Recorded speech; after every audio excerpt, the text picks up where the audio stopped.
आपका क्रिसमस अधूरा है अगर आप ये बात नहीं समझे कि आपको अपने दुश्मनों को माफ करके, अपनी स्पिरिट को साफ करके, हल्का करके आपको क्रिसमस मनाना है।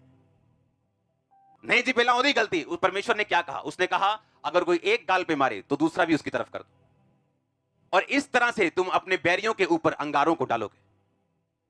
बाइबल कहती है वो दुख उठा के किसी को धमकी नहीं देता था, गाली सुन के गाली नहीं देता था, पर अपने आप को सच्चे न्यायी के हाथों सौंप देता था। इस वचन पे चलने वाले लोग आपको हमेशा नेक्स्ट लेवल पे डिलीवर, ब्लेस्ड, आजाद, सुरक्षित, चंगाई से भरे हुए ही मिलेंगे हमेशा। और जब हम इन वर्ड्स पे नहीं चलते, हम अपने आप को एक्सपोज करते हैं। जैसे ठंड में कोई अपने आप को एक्सपोज कर दे, बाहर ठंड में रात को खड़ा हो जाए बनैन डाल के, अब उसे ठंड नहीं लग रही, उसे लगता है मुझे ठंड नहीं लग रही, पर तूने अपने आप को एक्सपोज कर दिया। ये ठंड तेरी हड्डियों में चली जाएगी, बाद में सिर दर्द करेगी, तुझे खत्म करेगी, लेकिन अब तुझे समझ नहीं आ रही। आप जानते क्यों हम आनंदित हैं, क्यों ब्लेस्ड हैं, और क्यों ब्लेस्ड रहेंगे, क्यों बड़े हैं और बढ़ते जाएंगे? इसी रीजन की वजह से।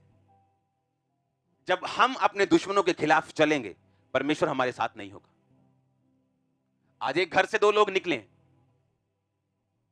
चाचा और ताया दो निकले, पर एक दूसरे को बुला के नहीं आए सेम चर्च में। क्यों नहीं? इन्हें मैनू जी इनविटेशन नहीं देता ना, आए तो ऐ सोचते साडे बारे ये दसा इनू, मैं इनू वड़ देना किसी दिन। और प्रभु ऊपर देख के हंस रहा है कि तू मेरा क्रिसमस नहीं मना रहा, तू कुछ अपना ही मना रहा है, क्योंकि तू मुझसे कोसों दूर है, मैं तुझे जानता भी नहीं। जब आप माफ कर देंगे, वो बोझ खत्म कर देंगे अपने दिल से, आप एक फ्री मैन होंगे जिसे परमेश्वर अपने तरीके से मोल्ड कर सकते हैं, यूज कर सकते हैं, तैयार कर सकते हैं, ब्लेस कर सकते हैं, बढ़ा सकते हैं। लेकिन अगर आप फ्री नहीं, आप आजाद नहीं, पुराने टाइम का एक धोखा आपको दर्द देके बैठे और आप उसे संभाल के रखें, आप तैयार नहीं अपनी आजादी के लिए। आपने किसी की हेल्प की, उसने आपके खिलाफ बोला, आप उसे दिल में रख के बैठे हैं, इसका मतलब आप क्रिश्चियन नहीं। यही फाइट है रोज। जब आप अपने प्रेयर रूम में जाते हैं, यही फाइट है रोज। आप माफी से शुरुआत करते हैं, परमेश्वर मैं उसे माफ करता हूं। आप उसके लिए बुरी प्रार्थना नहीं मांगते, बुरी विश नहीं मांगते। आपका दिल दिमाग उसे कुछ भी कहने की इच्छा रखते हैं, पर आप दिल में उसके लिए हमेशा राइट प्रेयर ही करेंगे। और जब परमेश्वर आपको स्पिरिट के अंदर देखेगा, वो आपको इतनी सामर्थ्य देगा, दुनिया टेस्टिमनी देगी उस सामर्थ्य की। फिर कौन आपको रोक सकता है? बाइबल कहती है अगर तुम भलाई करने में उत्तेजित रहो, उत्साहित रहो, फिर तुम्हारा बुरा कौन कर सकता है? अगर तुम हर वक्त भलाई करने में उत्साहित हो, उत्सुक हो, एक्साइटेड हो, फिर तुम्हारा बुरा और कौन कर पाएगा? कोई नहीं। अगर आप रियल क्रिश्चियन हैं, आप इस वचन को अपनी लाइफ में जरूर पूरा होते हुए देखेंगे। यूहन्ना 15 उसकी 25 आयत को। यह इसलिए हुआ कि वचन पूरा हो जो उनकी व्यवस्था में लिखा है, उन्होंने मुझसे व्यर्थ बैर किया। अगर आज तक जब से आप मसीह में आए हैं, अगर आपसे किसी ने व्यर्थ बैर नहीं किया, मेरे मुताबिक अभी आप मसीह में नहीं आए।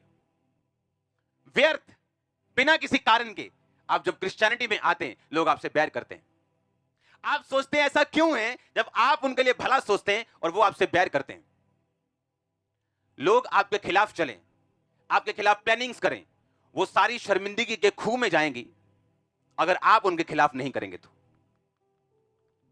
क्योंकि जिसने आपको बुलाया वो कोई पॉलिटिकल पार्टी नहीं कि आप वोट से जीतेंगे। खुदाबंद ने जब आपको बुलाया, उसने किसी भी एमपी और एमएलए और प्रधानमंत्री के साथ भी डिस्कस नहीं किया। उसने आपको बुलाया, आपको खड़ा भी रखेगा, ब्लेस भी रखेगा। उसने मुझसे क्या किया? व्यर्थ बैर किया। क्या आपने कभी अपनी लाइफ में महसूस किया है कि आपसे व्यर्थ बैर किया लोगों ने? कितनों ने किया? हाथ खड़ा करो। बाकियों को प्रार्थना करने की जरूरत है। व्यर्थ बैर किया जो लोग आपके साथ करते हैं, वो कभी उनको वैसा मत करो, नहीं तो आपकी बरकत रुक जाएगी, स्टॉप हो जाएगी आपकी बरकत। और फिर डेविल के पास एक अपॉर्चुनिटी होगी, वो कभी भी आपकी लाइफ में हिट करेगा। ये लिख के ले लो मुझसे। और जब आप अपने मन को मारेंगे, अपने स्पिरिट को सीधा रखेंगे, प्रार्थना में ग्रेस मांगेंगे, फास्टिंग करेंगे, अपने आप को कंट्रोल में रखेंगे, परमेश्वर उसी चैनल को, उसी चीज को, उसी स्टैंड को, उसी विश्वास को यूज करेगा आपको बनाने के लिए और उठाने के लिए। क्योंकि याद रखो, हम अलग अलग चीजों से निकले।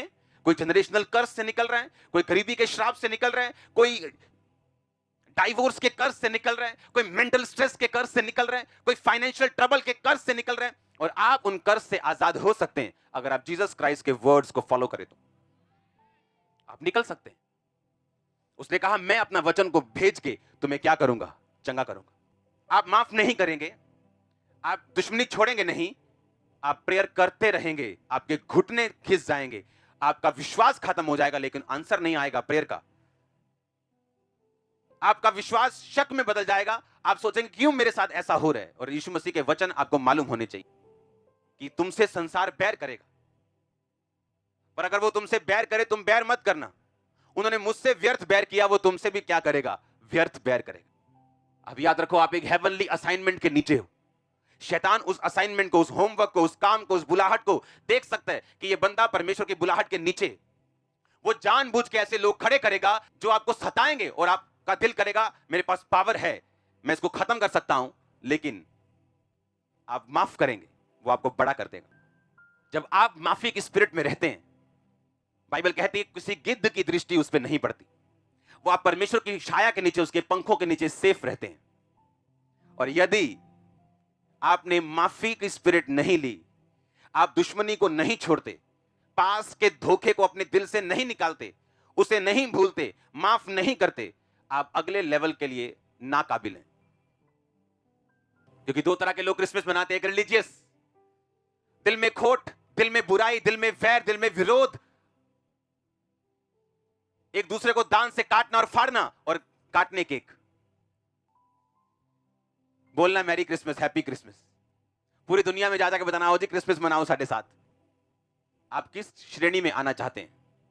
वो जो दिल के क्रिश्चियन है या वो जो सिर्फ नाम के क्रिश्चियन है? इस श्रेणी में आओ, इस लाइन में आओ कि मैं दिल का क्रिश्चियन हूं।